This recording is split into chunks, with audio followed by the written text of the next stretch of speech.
and welcome to Broadcasting Scotland. I'm Rebecca Munro and this is Scotland at 7. Up first is our daily coronavirus update. As of 2 p.m. today, a total of 2,561,423 people in Scotland have been tested through the NHS Scotland labs in the UK Government Regional Testing Centre since the start of the pandemic. Of these, 2,200,440 have been confirmed negative. 360,983 have tested positive.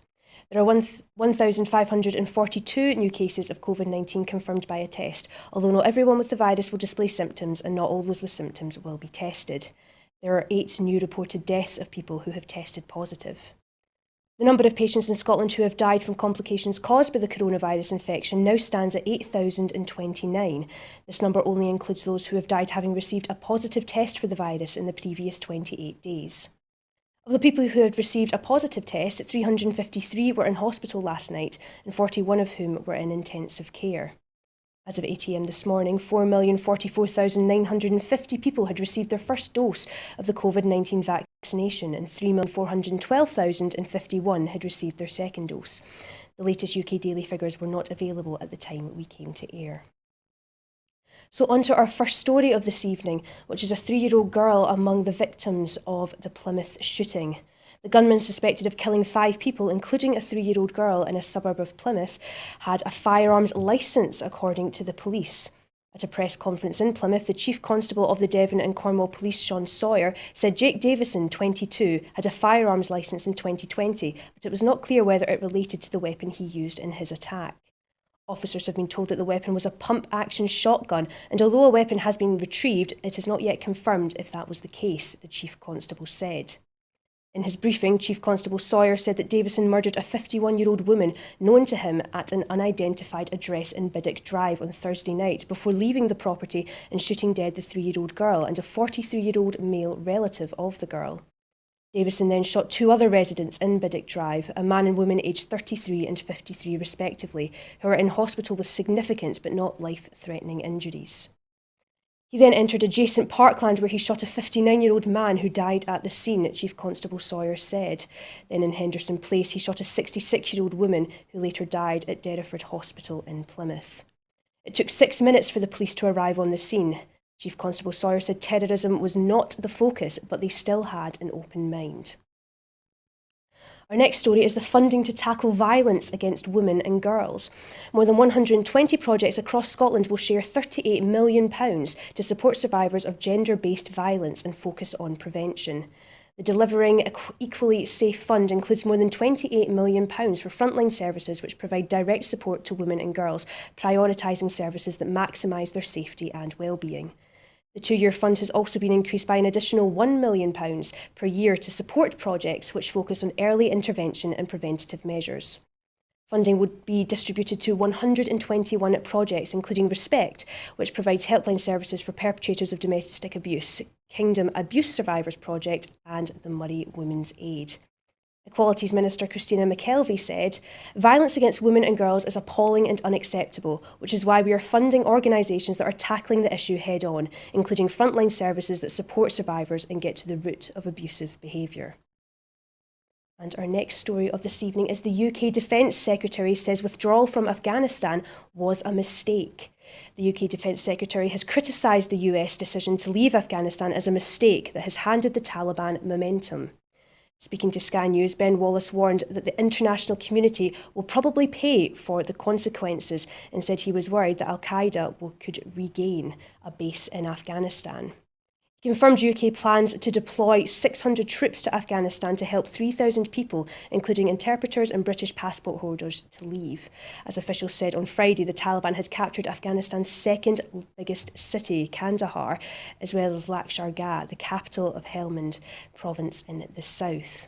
Wallace said the withdrawal agreement negotiated Doha, Qatar, by the Trump administration was a rotten deal which the UK tried to resist. He said the UK had no choice but to pull troops out because the international community had to act together. When the United States as the framework nation took that decision, the way we were all configured meant that we had to leave, Wallace said. Asked how big a mistake it was to withdraw troops, Wallace said, "At the time of the Trump deal with, obviously, the Taliban, I felt that was a mistake to have done it that way. We will all, in the international community, probably pay for the consequences of that." And our next story is the Taliban captures 2 major cities, tightening its grip on Afghanistan. The Taliban insurgents tightened their grip on Afghanistan, wresting control of its second and third biggest cities, while Western embassies prepare to send in troops to help evacuate staff from the capital, Kabul. The capture of Kandahar in the south and Herat in the west after days of clashes in a devastating setback for the government as the Taliban advances in turn into a rout of the security forces. A government official said Kandahar, the economic hub of the south, was under Taliban control. The defeats have fueled concern that the US-backed government could fall to the Taliban as international forces complete their withdrawal after 20 years of war. Of Afghanistan's major cities, the government still holds Mazar-e-Sharif in the north and Jalalabad near the Pakistani border in the east, in addition to Kabul. In response to the Taliban advances yesterday, the Pentagon announced it would send about 3,000 extra troops within 48 hours to help evacuate US embassy staff, and the UK have said it will deploy about 600 troops to help UK nationals leave. Other embassies and aid groups said that they were also going to get their people out. And our next story is that the Treasury blocking green policies key to UK net zero target. The Treasury is blocking green policies essential to put the UK on track to net zero emissions, imperiling the UK government's own targets and the success of vital UN climate talks, according to experts. A string of policies from home insulation to new infrastructure spending have been scrapped, watered down or delayed. Rows about short-term costs have dominated over longer-term warnings that putting off green spending now will lead to much higher costs in the future. The UK's credibility as host of the COP26 climate talks this November in Glasgow rests on a clear net zero strategy, but publication has been postponed until near the eve of the summit, giving the UK little leverage to bring other countries to the negotiating table with a tougher carbon targets needed. Meanwhile, steep cuts to overseas aid have severely damaged the UK's standing internationally, experts on the UN talks said. Civil society groups, think tanks and political insiders said that the Treasury had refused to commit to the spending needed to shift the UK's economy to a low-carbon footing. Complaints about the potential short-term costs of net zero policies have been one flashpoint during weeks of high tension between the Prime Minister Boris Johnson and the Chancellor Rishi Sunak. In a letter to Boris Johnson yesterday, First Minister Nicola Sturgeon called for collective leadership on a just transition for energy. And our next story is that the wildfires burn across Mediterranean with more extreme weather forecast. Hundreds of fires are burning across the Mediterranean, displacing thousands and causing irreparable damage as human-made climate change causes record-breaking summer heat waves. With very high temperatures expected in parts of Spain and France on Friday and Saturday, the crisis threatens to spread with weeks of scorching summer weather still to come across the region.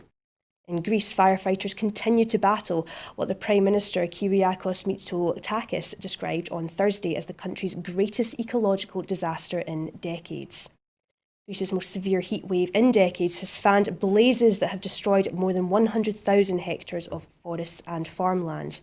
Although recent rain has eased the crisis in Greece, it is just one of the number of Mediterranean countries that have been hit by a savage fire season. The region has been singled out as a climate change hotspot, with increasing temperatures and aridity lengthening fire seasons, according to a draft IPCC assessment seen by Agence France Presse. Turkey has seen its southern coast devastated by fires, and 8 people, including 2 firefighters, have died in the wildfires, which have destroyed huge swaths of pine forests and agricultural land. More than 10,000 people have been forced to abandon damaged homes, and resorts and hotels have been evacuated in the middle of the tourism season. Italy registered a temperature of 48.8 degrees Celsius in Sicily on Wednesday, beating the previous high registered in Greece in 1977, in what is believed to be a new European record as anticyclone Lucifer moves across the country. An anticyclone is an area of high atmospheric pressure that in summer brings dry, hot weather. Italian firefighters continue to battle hundreds of fires throughout the country's south, particularly in Sicily and the Calabria region. Firefighters said there were over 500 blazes reported overnight, and Italy's fires have so far killed 4 people. Now, the Mediterranean heatwave has started to shift west, with 3 wildfires raging in Spain on Thursday, and temperatures soaring above 40 degrees Celsius in the country on Friday and Saturday, as well as in many parts of the south of France. Our next story is on the Scottish wool prices collapse. The COVID pandemic and cheap imported fast fashion has seen the price of wool paid to Scottish farmers collapse. Farmers and crofters have been supported by coronavirus lifeline payments from the Scottish Government to get them through the crisis. However, wool growers are also facing a decline in the use of wool in clothing, as cheaper synthetic fibres are more commonly used in manufacturing clothing. The price of wool is now so low that for some farmers it is not worth sending it away for processing.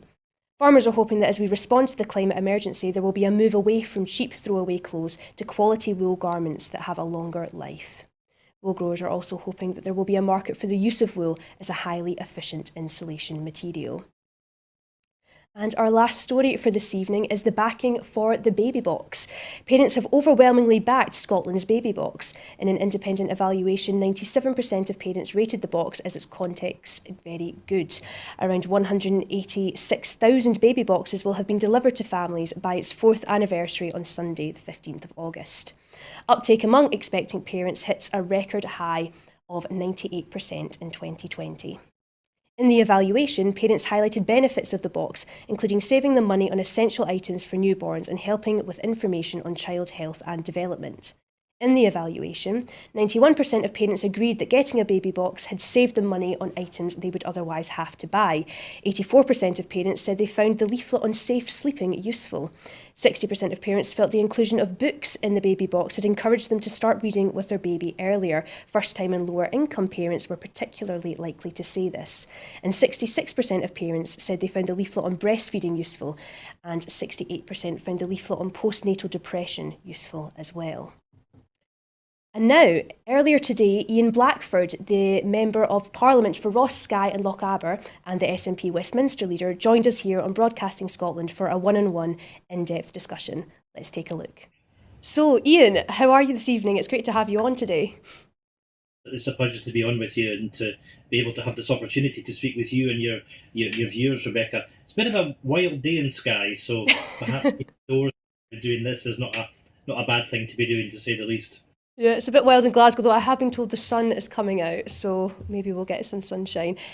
So this evening we'll be talking a bit about Brexit and independence, amongst other current topics, but I wanted to just briefly begin today, Ian, with a kind of discussion on the pandemic and the COVID recovery.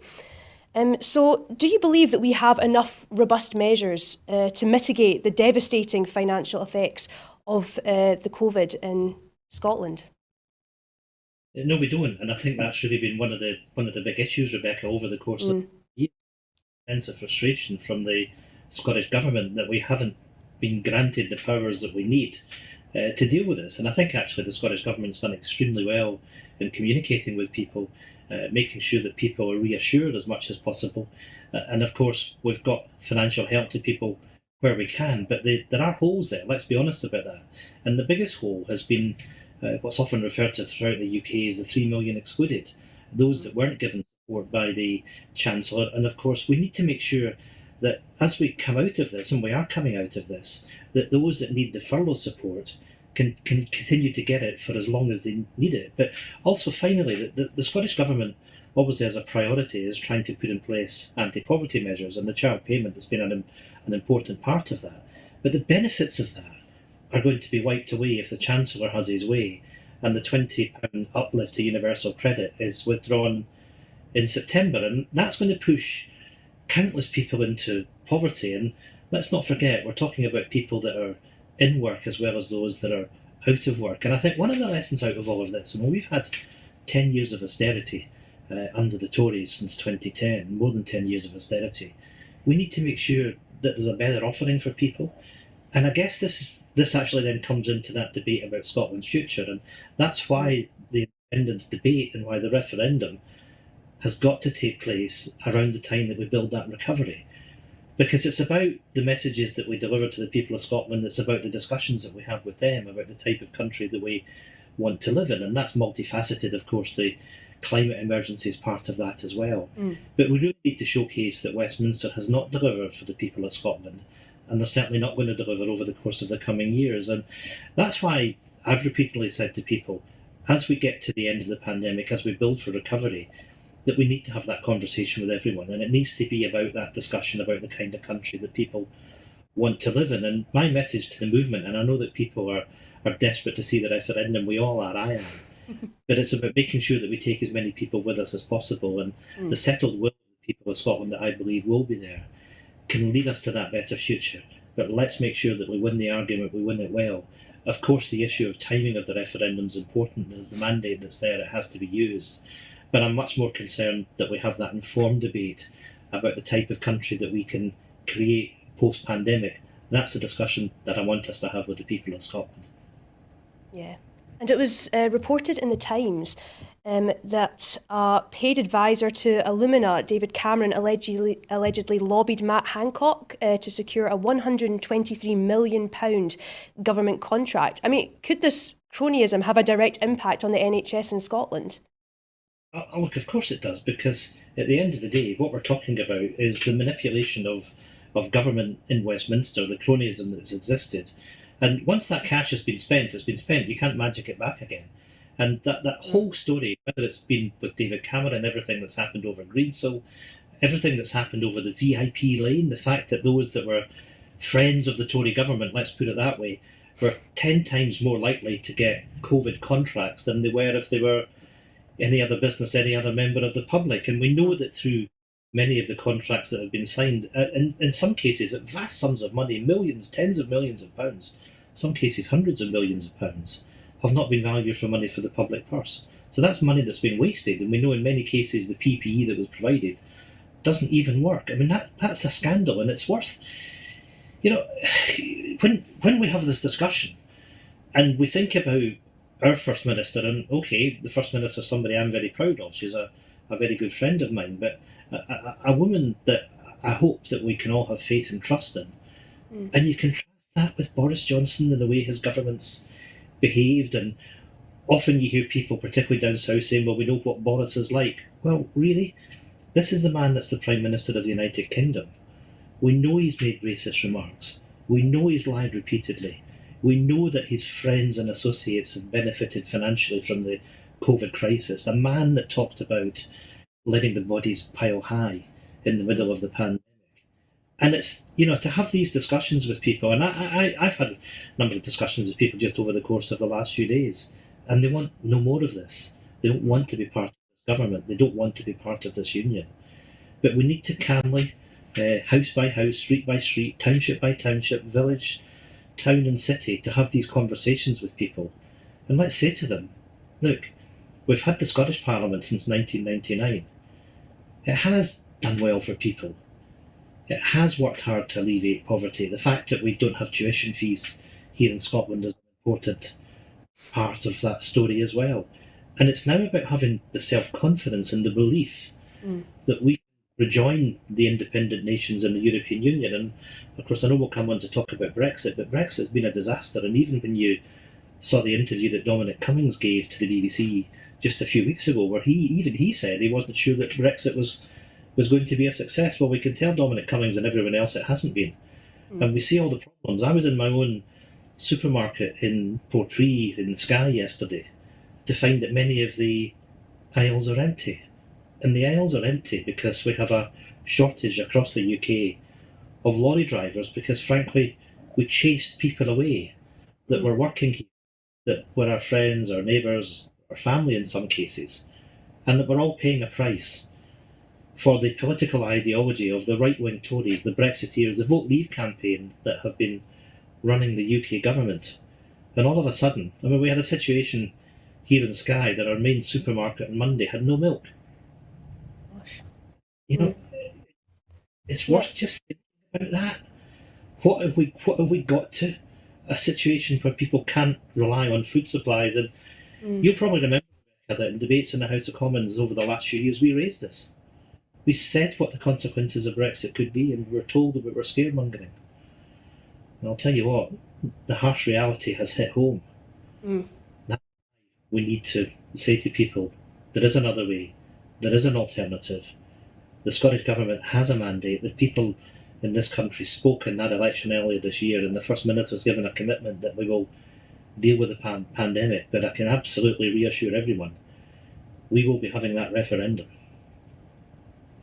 Yes, I mean, Scotland obviously overwhelmingly did not vote for Brexit, and we're seeing, you've mentioned the queues of lorry drivers, we're seeing roaming charges to apply in the EU, empty supermarket shelves, rising energy prices. I mean, the list, Ian, seems to be never ending and a colossal act of self-harm, to be honest with you. So, I mean, how long can Scotland continue to complain about the negative aspects of Brexit before taking decisive action ourselves? What are the actions that you are going to implement to try and fix this?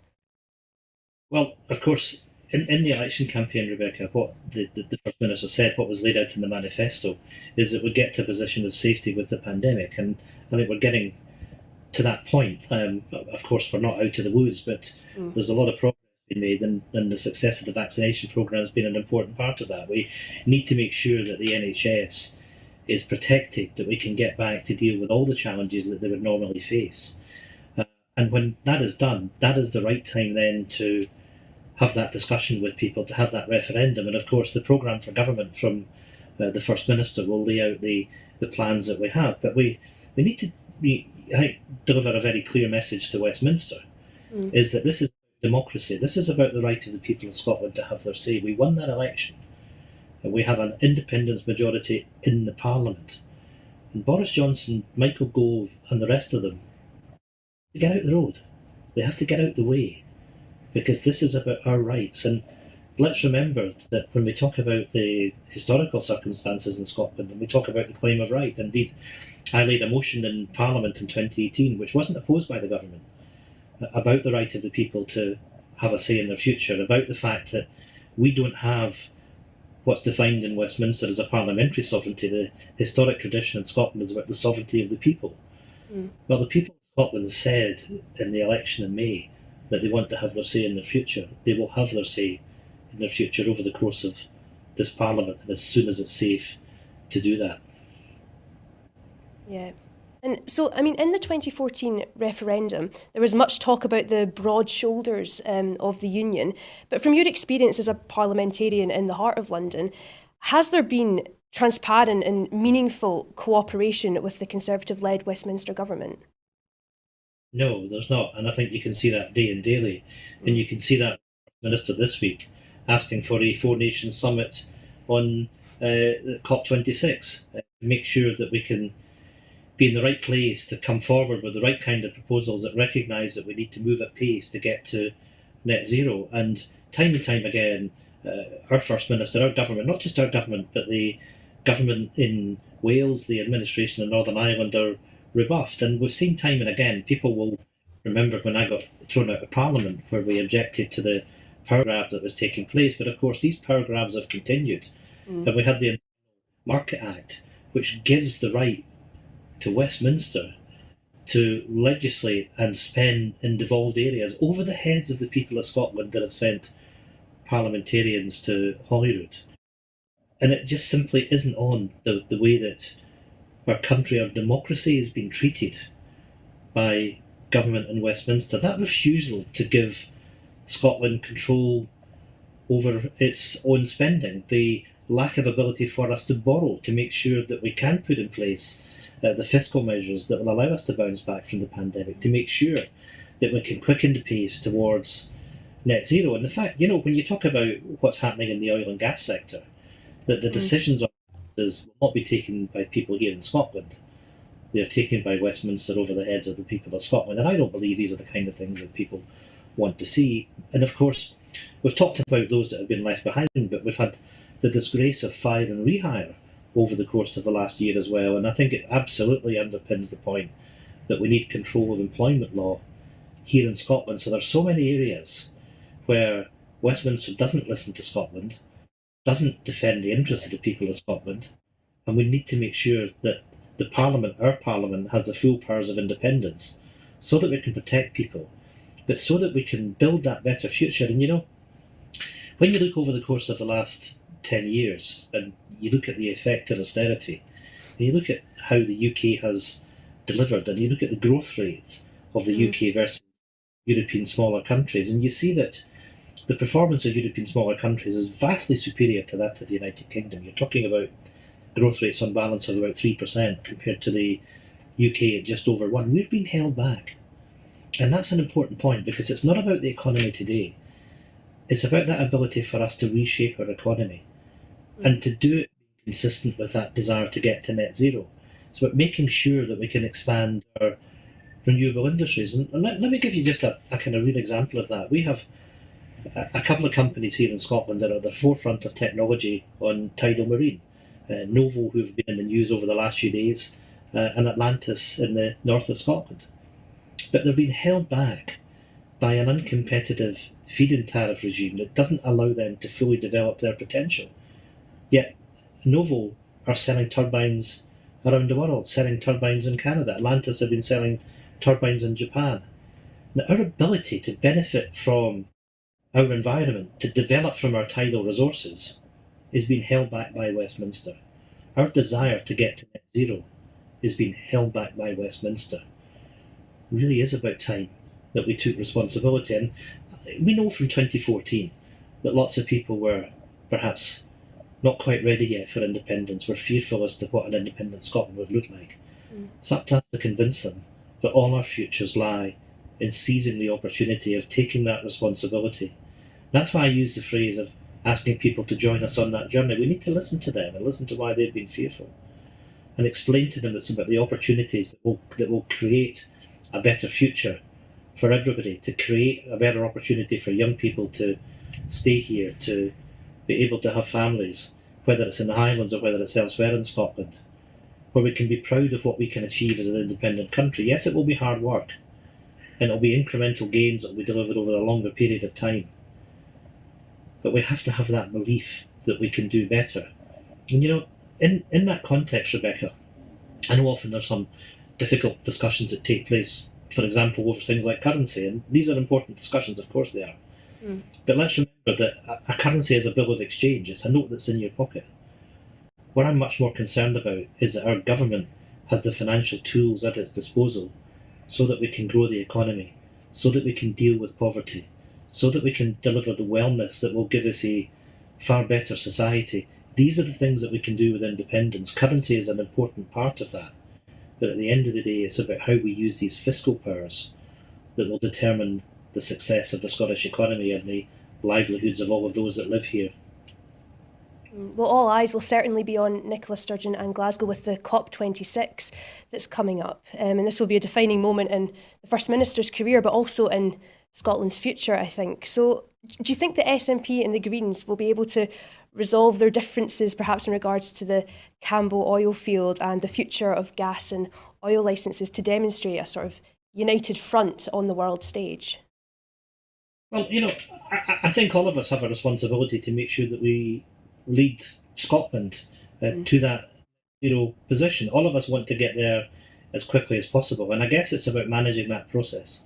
Of course, all of us want to see that movement from fossil fuels towards renewable energy. We need to see, as part of that, an acceleration of the drift towards electric vehicles, but we have to manage that process, and it's how we do that. And of course, there are important skills that people have that work in the oil industry that will be absolutely vital for us, whether it's in renewable energy and elsewhere, because I want that shift towards renewable energy to be for a purpose. And again, let me give you an example of that. I mean, I talked about the importance of what Atlantis are doing up in the north of Scotland, but part of the vision that they have is if they can develop the second marine field that they're talking about in the Pentland Firth, Maygen 2, it's about the potential then to link into, as an example, the building of a new data centre that can be linked into a fibre optic cable that can run from Norway over the top of Scotland into Ireland and out to the US, giving us better digital connectivity, but using green energy for these industrial purposes. And it's about building that industrial footprint. It's about having that industrial strategy that will deliver wealth and jobs and gives us that roadmap to give opportunities for those that currently work in the oil and gas industry. So it's about doing these things. It's about doing them in the right manner, making sure, of course, as oil declines, as it will do so, that we've mitigated the impact of that decline in that resource by making sure that we've migrated to green energy resources and done it in a way that allows us to get to net zero as quickly as we can. Yeah. So do you think that a coalition with the Scottish Greens will make an independent Scotland seem slightly more palatable internationally?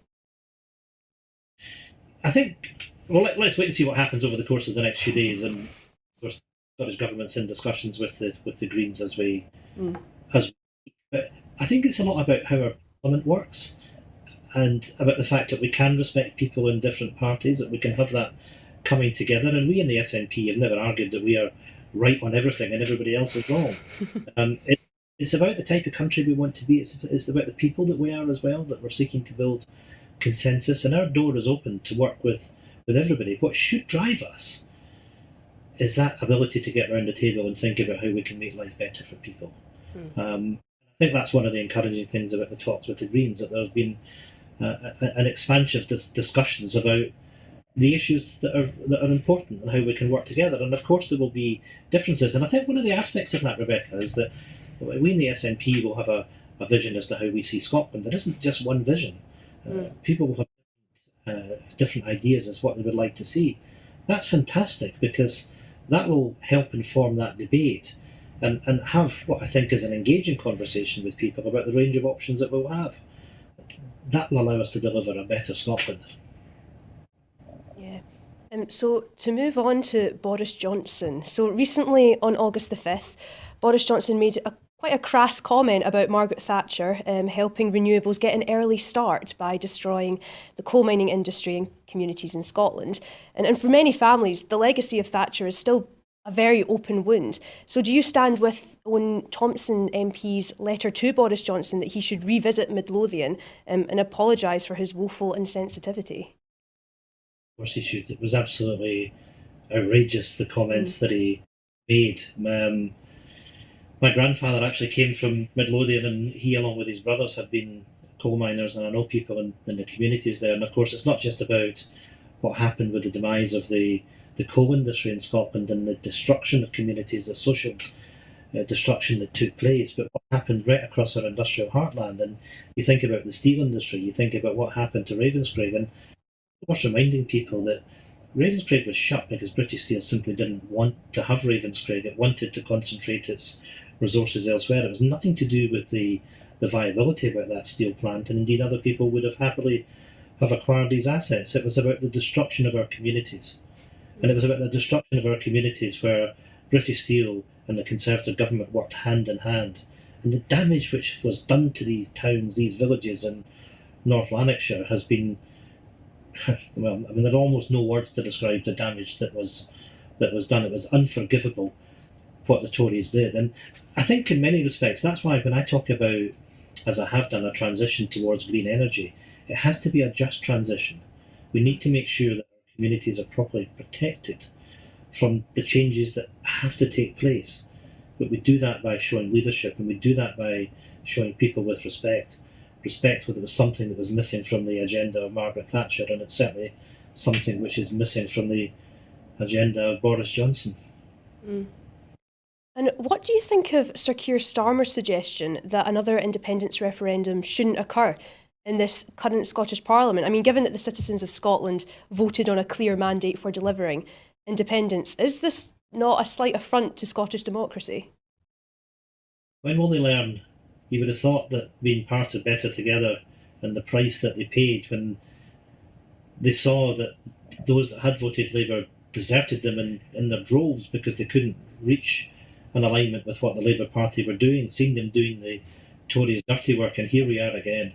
Because it's a very, very issue, and that is, do people of Scotland have the right to determine, to have a say in their own future, to have that referendum? And when people do vote in the SNP and the Greens with that independence majority in Parliament, there's a duty on Democrats to respect that. He should be standing shoulder to shoulder with the people of Scotland, not standing shoulder to shoulder with Boris Johnson. And, I mean, can we expect an independence announcement soon at some point? Well, of course, that will be up to the government in Edinburgh and to Nicola Sturgeon as the First Minister. But let me say, I mean, I've known the First Minister all our adult life, and for my own part, I've been a member of the SNP since the 1970s. The reason that we joined the SNP is because we want a different society, we want a different Scotland, and we want independence. And I can tell everybody listening that the First Minister, myself, Michael Russell, John Swinney, you name it, are absolutely united in that absolutely burning desire to complete that journey for Scotland to become an independent country. We've got a duty to give effective government, and I would argue that that's what the SNP are doing. The government needs to be able to do its day job, but the First Minister is absolutely clear that we have been elected on a mandate of delivering an independence referendum, and that independence referendum will be coming. And I see everything on Twitter, and people often ask the question, when, and what are we doing about it? We become too comfortable down in Westminster. I can tell everybody that absolutely no, that is not the case. All of us have got a job to do. I've got a job to do as Westminster leader. I don't want to be in Westminster any minute longer than necessary. I'd far rather get back here knowing that the job was done. And I can look forward to seeing other people then taking that new Scotland on. But we recognise the responsibility that we have. But I say to everybody, those that ask the question, why don't we use the mandate, why don't we get on with it? What all of us have got to do is to make sure that we can convince undecided Scots, those that are perhaps sitting on the fence, those that are moving towards us, to complete that journey. Let's have those discussions. And that timing of the independence referendum, to an extent, will take care of itself. And do you believe that the UK Supreme Court will do the right thing and permit a referendum? And indeed, do we need permission to do so? Well, I think we're jumping various steps, but of course the Scottish Parliament will pass through any necessary legislation.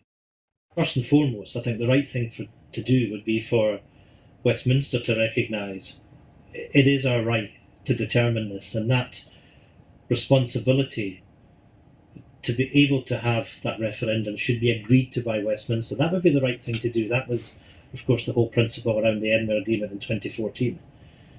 There is no sense in Westminster continuing to deny democracy. There is no sense in Westminster not showing that it recognises that the Parliament, the government in Scotland have got the right to do this. I hope they do, because at the end of the day, we've got to treat each other with respect. Now, if we end up in a situation and that doesn't happen, it will be up to others whether or not this, and I would say this with some sadness, ends up in the courts. But we are determined, absolutely determined, that the mandate that exists, the mandate that was given to the Parliament by the voters, is exercised in this Parliament. If this does end up in the courts, perhaps, I mean, I know we're talking long in the future, but if it does, what are our legal options then, or how do they work in practice?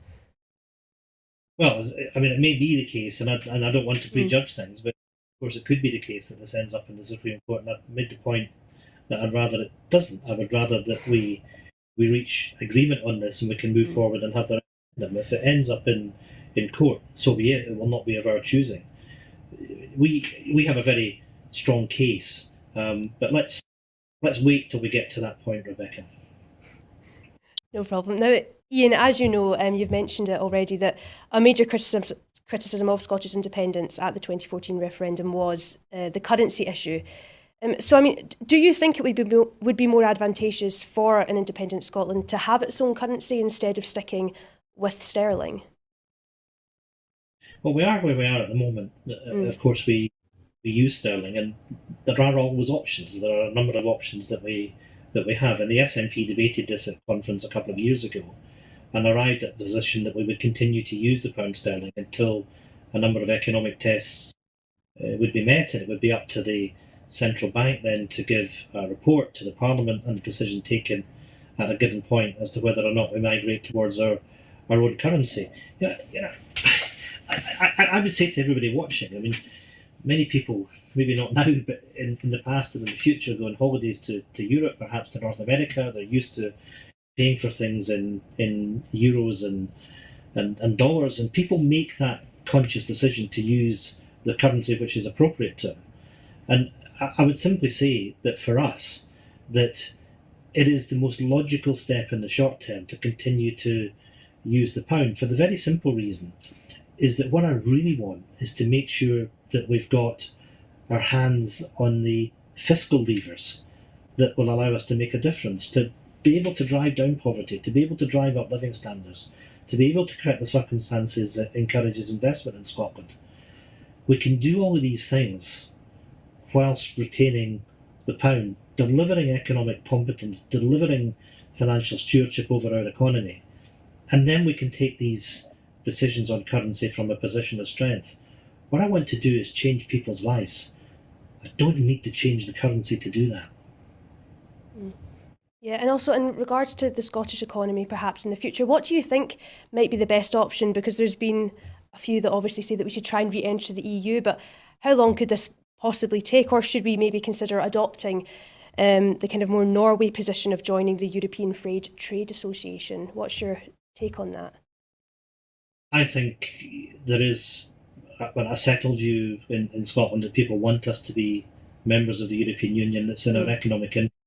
It's the opportunity to belong to a single market with friends in 27 other independent states. And, that is the best way that we can fulfil our potential and deliver in the economic growth that I talk about. And I think there is a pathway for us. And in doing that, of course, we need to make sure that we retain as much alignment with the EU as we currently have.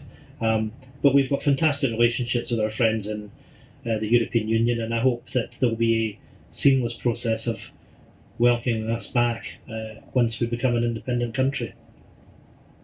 Yeah. And I mean, for many years, the SNP has been quite a happy functioning family, I suppose. I mean, annual conferences have been a welcome window to kind of come together with a shared goal.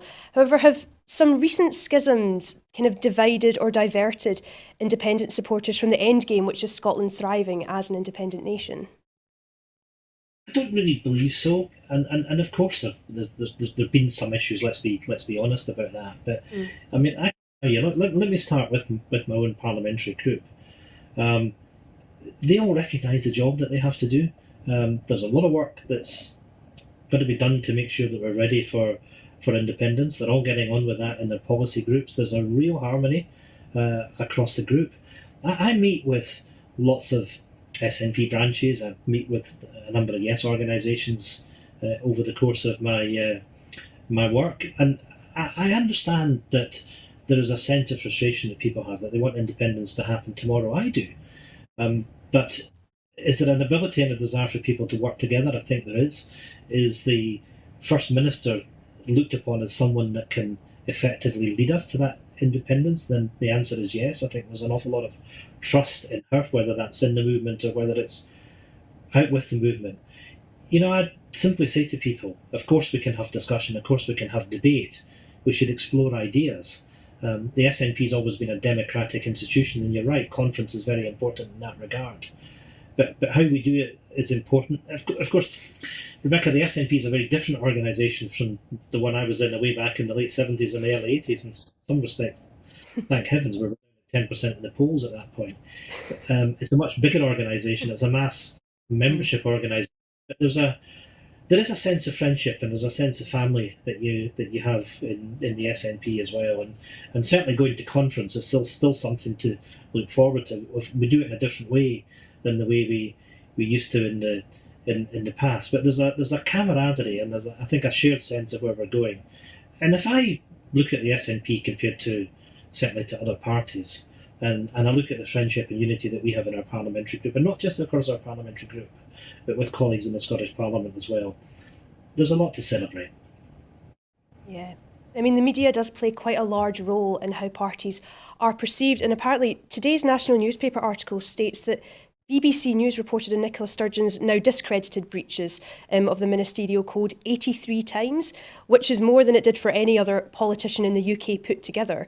I mean, do you think that in general there may be some bias against the SNP in the British media?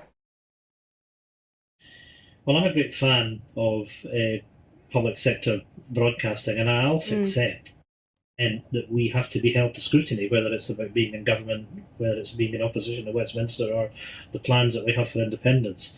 I would say to our friends in the media that there has to be balance.